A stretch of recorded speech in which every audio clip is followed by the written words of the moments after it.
Habang naglalakad si Thomas ay meron siya ditong nakasalubong na mga biktima, at itong si Greg naman ay pinag-utos na kailangan nilang bilisan dahil madami pang taong na kailangan nilang inligtas sa kamay ng masasama.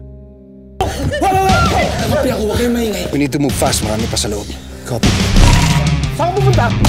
May mga Dito nga ay mukhang may nakakita na sa mga kabataan at sa kabilang banta naman ay nakipagbakbakan na itong si JB, at habang nakikipagbakbakan itong si JB itong si Andres naman ay nagpunta kung nasaan ang isang babae na buntis at sinabi nito, nasisiguraduhin niya na buhay at ligtas ito, at sa kabilang banda naman itong asawa ng buntis ay nahuli na ni Calvo at ito ay binantaan na papatayin ito pag hindi nagsalita.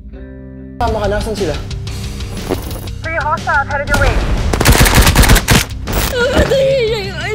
Mabubuhay kayo. Isiguraduhin ko makakauwi kayo. Wala po kayo makukuha sa akin. Kahit patayin kita!